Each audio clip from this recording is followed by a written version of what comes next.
طيب، السلام عليكم ورحمة الله تعالى وبركاته. فيديو جديد. آه مباراة الهلال وصن داونز. طبعا تابعنا قبل شوية مباراة الأهلي والقطن الكاميروني، اللي هو الأهلي فاز 4-0. طبعا الشيء واضح يعني إن المباراة دي ما تمت بأخوي أخوك. المباراة دي فيها شغل كتير تم تحت الطاولة للأسف الشديد يعني.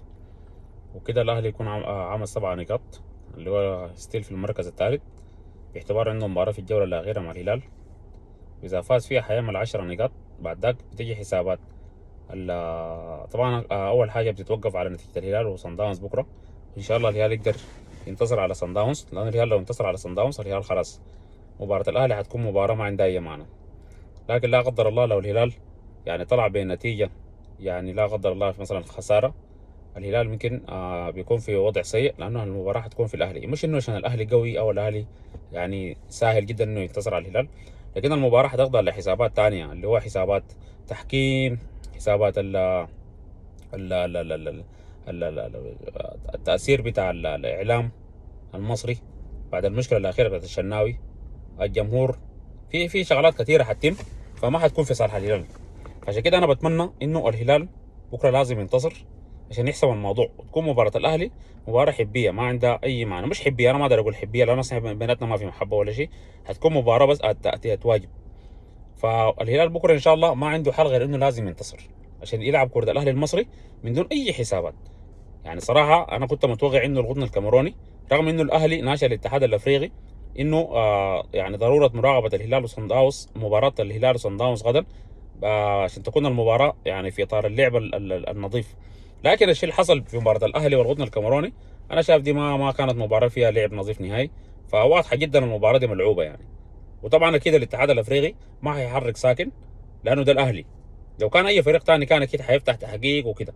لكن ان شاء الله الهلال بكره قادر انه ينتصر على صن داونز. اي صح، صن داونز فريق قوي، فريق مرعب.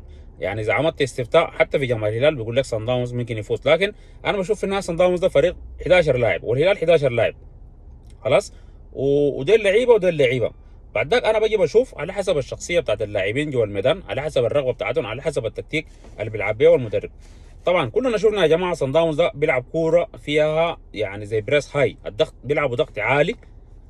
بيحاولوا بيلعبوا على الاستحواذ، يعني الفريق بيلعب على الاستحواذ، بيحاول بيعمل ضغط عالي في مناطق عشان ترتكب اخطاء، وبعد ذاك يحاول يحرز اهداف.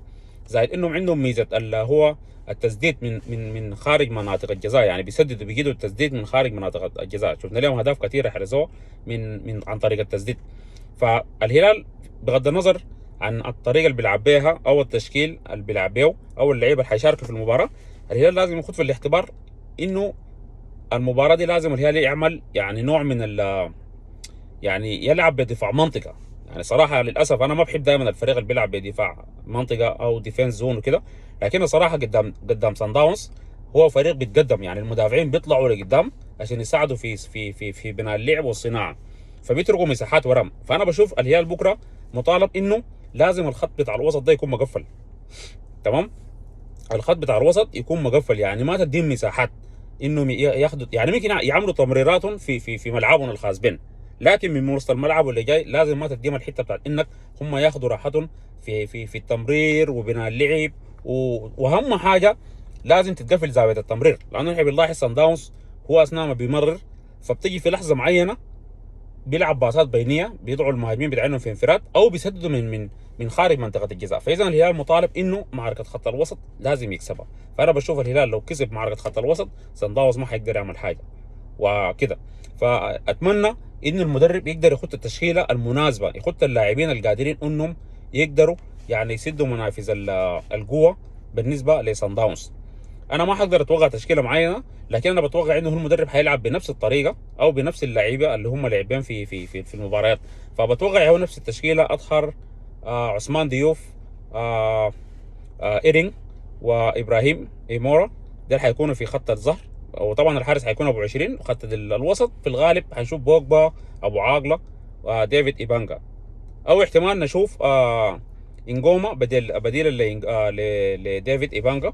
ده بالنسبه لخط الوسط. طبعا في الخط المقدمه حيكون الثلاثي في الجارجو ومحمد عبد الرحمن وميكابي. فمع انه انا عندي يعني تحفظ على الطريقه دي، انا بشوف انه المباراه دي ما محتاجه لجارجو، وممكن يعني بدل جارجو ممكن تعمل زياده لاعب رابع في خط الوسط، انا بشوف كده يعني. فانت اصلا ما محتاج تفتح الاطراف، انت بس محتاج اثنين يكونوا سريعين في اي لحظه. ممكن السرعه دي يمارسوها في اي مكان، سواء كان هم ممكن الواحد ياخذ الجناح او ياخذ وضعيه اللي هو المهاجم.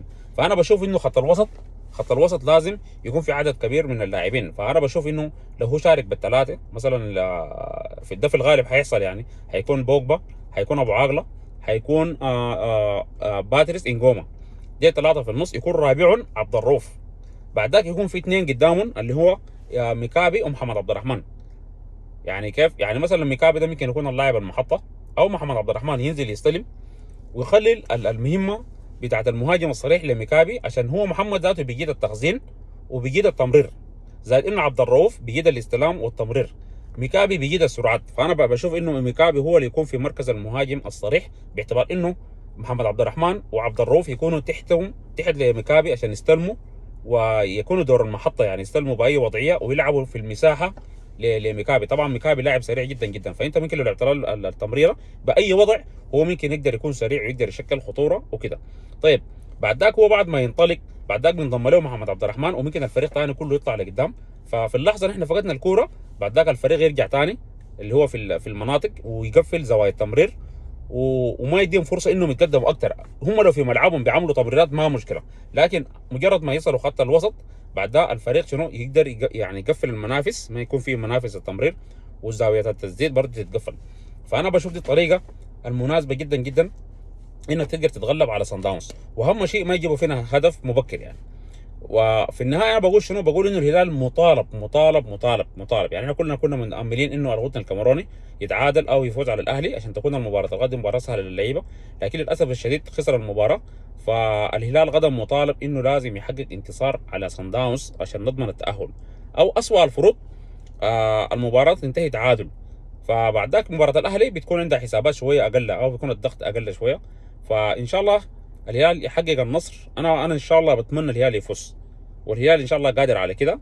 فانا بس ما ادري الهلال يحترم صن داونز اكثر من اللازم، الاحترام المبالغ فيه هو اللي حيخلي صن داونز يطمع فيك.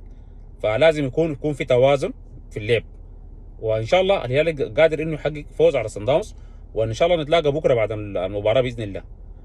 فان شاء الله دعواتنا للهلال انه يحقق نصر ويحقق التاهل، لانه فوز الهلال غدا معناه التاهل بغض النظر عن نتيجه مباراه الاهلي. ودعواتنا مع الهلال ان شاء الله ربنا يحقق النصر للهلال وينصر القاعده الهلاليه كلها ان شاء الله باذن الله. وان شاء الله نتلاقى في فيديو بعد المباراه ان شاء الله، وابقوا طيبين ونقول لكم السلام عليكم ورحمه الله تعالى وبركاته.